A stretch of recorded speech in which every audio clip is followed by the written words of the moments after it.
I said when I was 9 that I wanted to be a director. And I was doing a film by a producer called Roger Corman, who does like horrible B movies and like, they're great, really cheesy movies from like the 80s. And the director really was very sweet to me, and he asked me if what I wanted to do when I grew up, and I said I wanted to be a director, and he said, okay, well, do you want to direct a scene in the movie? And I was like, yeah, sure, like totally cocky, thinking like, no problem, this little 9-year-old. And he goes, okay, well, why don't you do it today? And it's this scene. And he brought me into the set, and he was like, how do you want to start it? And all this sort of stuff. And I got totally gun shy, and I freaked out, and I was like, I can't do this. I don't know what I'm doing. And so ever since then, I've really like not gone anywhere near directing. I've just been like, it's not something I could do. I could never do that. And then 3 years ago, I was approached by the producers of the show.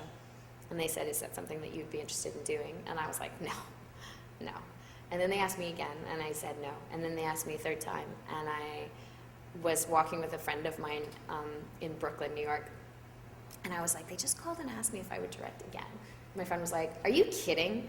Do it. Do all of it. Just do it. And I was like, okay. So I called them back and committed. And it's been like a year and a half of just like me trying to learn as much as I can before I start, because I think it's a big job that deserves a lot of respect. And then I started just hanging out with all my film geek friends. Like we just started ramping it up, and we started hanging out like once a week and just really discussing films and talking about films and understanding from a technical position. And then I started directing little like practice scenes and short films for film schools and things like that. And then I would do shot lists and practice shot lists and writing out what I wanted the scene to look like and things like that to show to the directors and producers on Smallville and get feedback from them. And then I got my script last week, and I've been spending the week just sort of doing story notes and trying to figure out the best way to make it as cool as I can. And I have a friend who's been mentoring me and helping me out as far as like teaching me how to write story notes and like how to pitch story notes to writers and all that sort of stuff, because I don't know how to do any of that. And and then I'm just gonna go. I shadowed a couple of directors of the show that I thought were really masterful at what they did, and just tried to watch and take in as much as I could from them. But I mean, you can talk about playing the cello for so long until you actually just have to pick up and play the friggin' instrument. Nietzsche said that art is the one thing that separates human beings from animals, and I believe that, because we're the only creatures on earth that create just for the sake of creating.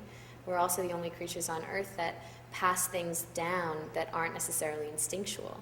So we're able to evolve in a way that's much more effective and much more strategic because we express and we make permanent imprints in film and words and music. And so we build on each other. And I think that's amazing. Like, what an incredible gift that we can give to each other now and for future generations. And so being a part of communities that collaborate to create things like that is, I think, one of the most valuable things I can do.